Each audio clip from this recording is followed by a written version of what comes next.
Сәлеметсіздер ме 7-ші сынып оқушылары, бүгінгі видеода география пәнінен 1-ші тоқсанның 3-ші бажабасынан талдау жасап беретін боламын. Яғни бізде физикалық география бөлімі бойынша жиынтық бағалау алынатын болады. Оқушылар видеоны көріп бастамас бұрын каналға тіркеліп кетеміз. Бізге 20 минут уақыт беріледі және бірнеше тапсырма бар. Бірінші тапсырма. Берілген сұрақтарға жауап беріңіз, тапсырмаларды орындаңыз. Яғни литосфера дегеніміз не дейді? Литосфера дегеніміз бұл мантия мен ядроның жоғарғы бөлігін қамтитын жердің қатты қабығы. Ол жер бетін құрайтын тау жыныстарының, заттар мен минералдардың қабаттарын білдіреді. Литосфера геологиялық процестерде маңызды рөл атқарады және оның сипаттамалары көптеген аспектілерге, соның ішінде плиталар мен тектоникасына, таулардың қалыптасуына, жер бетіндегі климат пен экожүйелерге әсер етеді екен. Келесі, берілген сызбаны толтырыңыз дейді. Яғни біріншісі бұл жалпы бізде жердің құрылымы берілген. Ол біріншісі литосфералық қабат, екіншісі мантия, үшіншісі ядро екен. Жазып аламыз. Келесі, кестені толықтырыңыз дейді. Яғни жер қыртысының түрлері, оның қалыңдығы мен қандай қабаттардан тұратындығын анықтауымыз керек.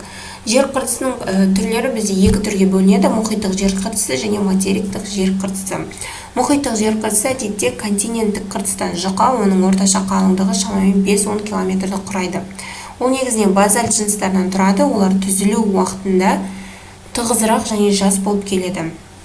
Екіншісі ол бізде материктік жер қыртысы, әдетте мұхиттық жер қыртысынан қалыңырақ, оның орташа қалыңдығы шамамен 30-50 километрді құраса, ал кейбір жерлерде, мысалы тау жүйелерінің астында 70 километрге дейін жетуі мүмкін. Ол негізінен мұхит қыртысына қарағанда тығыздығы аз және ескі гранитті жыныстардан тұрады. Оның күрделі құрылымы бар, оның ішінде тау жоталары, жазықтар, үстірттер және тағы да басқа сияқты әртүрлі геологиялық құрылымдар болады екен. Келесі, вегенердің континенттердің дрейфі теориясын екі дәлел келтіріңіз дейді. Бірінші дәлел, яғни жағалау сызығының географиялық сәйкестігі екен. Ол ең сенімді дәлелдердің бірі.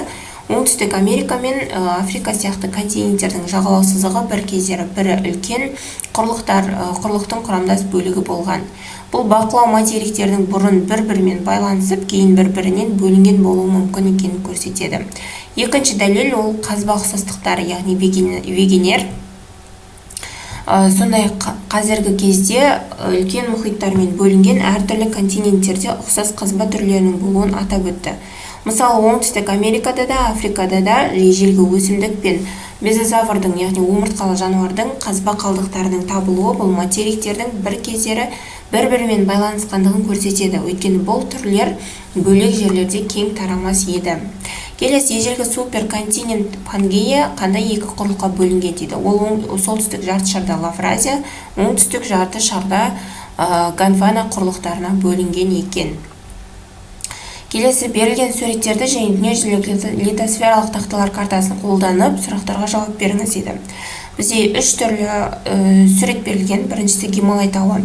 Яғни ол конвергентті тектоникалық қозғалыстың түріне жатады. Бұл қозғалыс екі плитаның соқтығысуы нәтижесінде тау жоталарының көтерілуіне әкелетін конвергентті тектоникалық қозғалыстың бір түрі.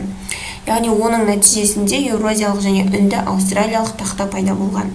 Соқтығыс шамамен 50 миллион жыл бұрын басталды және әлі де жалғасуда. Бұл таулардың пайда болуына ғана емес, сонымен қатар аймақта айтарлықтай сейсмикалық белсенділік тудырды. Екіншісі Перу-Чили шұңқыры. Яғни бұл субдукцияның бір түрі болып табылады. Бұл құбылыс мұхиттық және континенттік тақталардың шекарасында орын алды.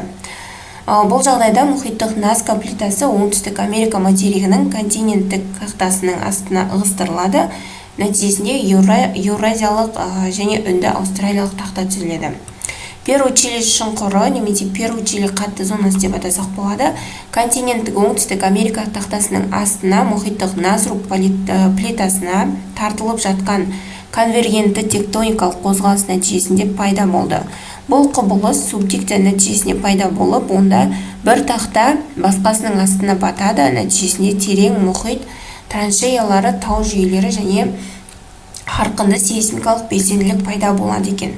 Келесі, спрейдинг тектоникалық қозғалысы, яғни ол оңтүстік Америка және Африка тақталарына жатады. Екі тақта соғысып, екі жаққа кетеді және нәтижесінде арал пайда болады екен. Оқушылар, осымен бүгінгі біздің БЖБ талдауымыз аяқталды. Каналда басқа да пәндерден БЖБ тапсырмалар шығып жатыр. кіріп қарап көрсеңдер болады.